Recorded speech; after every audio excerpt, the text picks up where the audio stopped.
my friends. I hope you are doing well. Thank you for watching.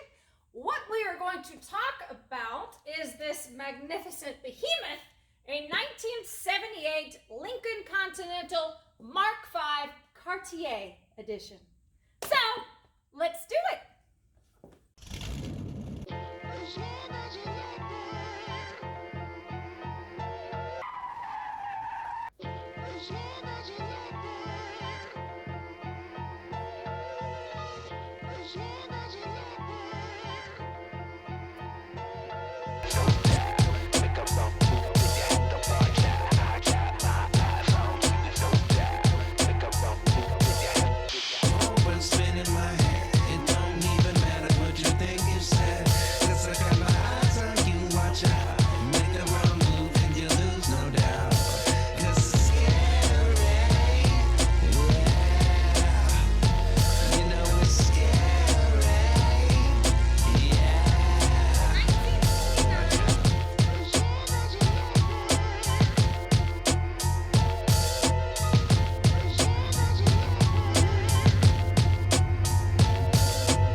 Channel, then you know I do slightly annoying videos, but yet informational videos about classic cars because I adore them, all right?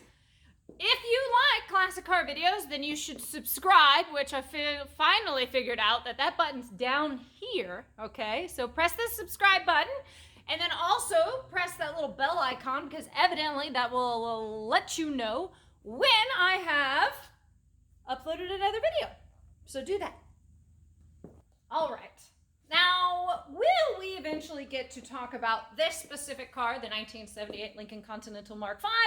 Yes, but will I indulge in my passion and tell you about car history, about the specific Lincoln car manufacturer's history? Of course I will. Let's do it. Now, we're going to go all the way back. We are going to talk about the man, the machinist, the engineer, the inventor, the automotive entrepreneur, Henry Leland, okay? This guy was a badass. This is a guy that was the inventor of electric barbershop clippers, okay? So all you guys watching, you have a lot to be thankful for from the guy that would eventually go on to found Lincoln. How about that? Now, also, this guy worked in the firearm industry for a brief period of time with Colt. Cool, all right? He was also the engineer supplier for the auto manufacturer that would eventually be named Oldsmobile, that you're familiar with as Oldsmobile, okay? And fun fact that I really don't need to throw in here, but I like it, he created a tiny toy train set that I really want to see. So, but most importantly, Henry Leland is the man behind two of America's most competitive luxury vehicles, Cadillac and Lincoln. All right, now for time-saving purposes, I'm not going to dive too deeply in Henry Leland and his founding of Cadillac, all right? I'm going to save that for when I make a video on Cadillac. How about that? But I will tell you that Cadillac, after he founded it, was purchased by General Motors, and he would eventually leave General Motors and Cadillac after having a dispute with company founder William Durant, okay? Then starts the Lincoln magic. In 1917, him and his son would get a major loan and start the Lincoln Motor Company. All right, allow me to interrupt this real quickly with a fun fact, yes. Now, Henry Leland is one of the few men that can be accredited with introducing and implementing interchangeable parts within automotive manufacturing. Now, let me tell you this, that has made all of our lives a lot easier. All right, back to the founding, the start of Lincoln Motor Company. All right, it's 1917, and Henry Leland and his son began Lincoln Motor Car Company. They somehow managed to get a $10 million contract to create the Liberty aircraft engine. Now, $10 million was a lot of money back then. It's still a lot of money right now. It's wild, okay? Now that Liberty Aircraft V12 engine would also be used, the technology that they learned would also be used in the Model L Liberty V8, all right? Then, unfortunately, faster than a duck on a June bug, 1922, Lincoln becomes insolvent. And you know what kind of a little predator was just waiting on the heels to pick this company up? Ford Motor Company, all right? Now, and of course, Ford lowballed them with an offer of $5 million for a company that was worth, at its time, $16 million. Ford wouldn't be awarded that deal for $5 million. He would get it for $8 million. And some say that Ford offered such a kind of slightly insulting amount was because he was still irritated at Leland for his part in the creation of Cadillac. And then, unfortunately, in the same year as Ford acquired the Lincoln Motor Car Company, they would soon force out its founder, Henry Leland, which sucks. Now, this very well-known Lincoln Star emblem was first used as a badge on the 1956 Continental Mk II. Let's do a fun fact while I enjoy a nice refreshing sip of my Tecate.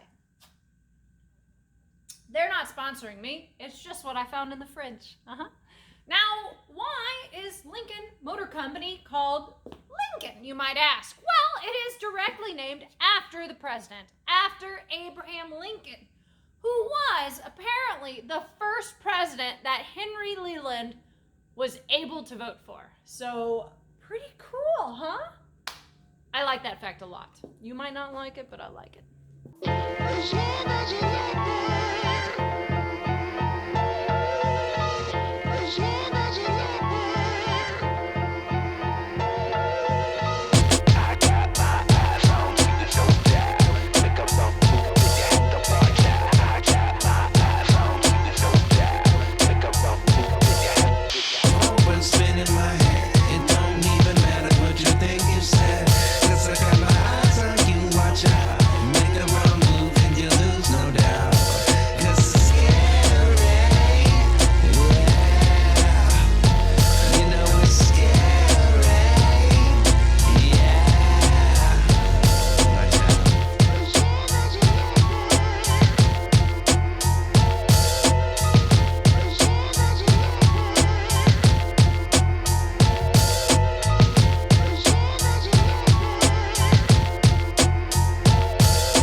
To talk about the Cartier Designer Edition Mk V that stands right behind me. I know, about time, right? So let's talk about the Mk V. It debuted in 1977. Obviously, it was the successor to the Mk IV, and it continued in production until 1979. Now, the Mk V is considered one of the largest Lincolns ever produced, which I find the timing of that kind of funny, all right? Now, 1977 is when they came out with this, all right? To me, that's a bit of a flippant response from Ford and Lincoln Motor Company in regards to the early 1970s fuel shortages that were going on. They're like, hey, you know what? We don't have a lot of fuel or petrol. Let's make a behemoth. So that's funny. Who knows what their thought process was behind that, but I like it. And on that note, let's go ahead and take a look at the engine.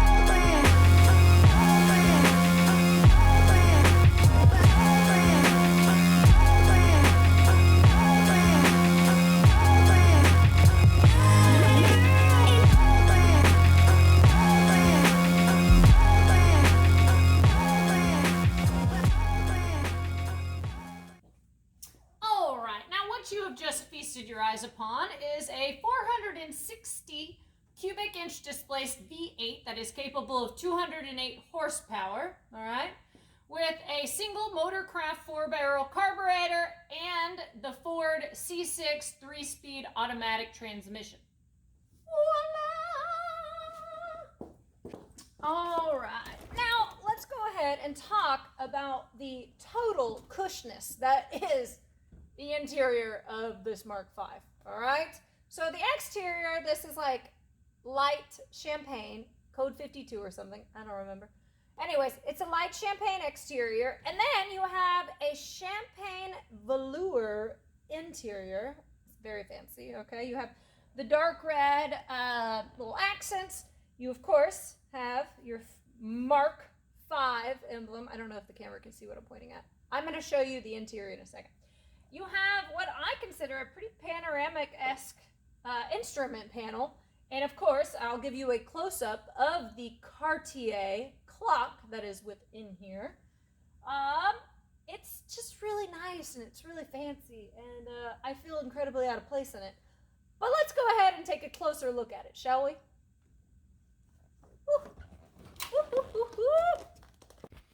All right, folks, now you have the privilege of saying that you virtually enjoyed sitting in a 1978 Cartier Designer Edition Lincoln Continental Mk V. Quite fancy, right? I mean, it is lovely. There's a lot of great little touches and accents. Look at how soft that is, Jiminy Crickets. It's actually really nice and really, really soft, everything. I know. Lovely, those dark red accents within there. Oh, yeah, and these even work. Look at that. Voila. Fantastic. And pretty sweet instrument panel. Let's go over here and you can see there we go. There is the Cartier right there. Now there's actually more signs that'll tell you if it's an actual Cartier designed edition, because apparently some people like to put in just the clock, but whatever, floats their boat. How you can tell is that there are numerous other Cartier signs. Let's go ahead and show this one right there within the glass. It's actually really nice. That is lovely. And that will also be over on the other side right here as well.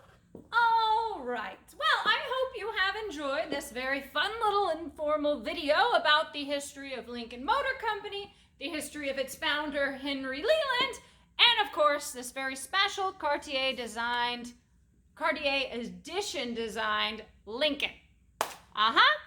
Now, do you have a Lincoln? Tell me about it, all right? Post some photos. Did you see a car in the background that you want me to do a video on?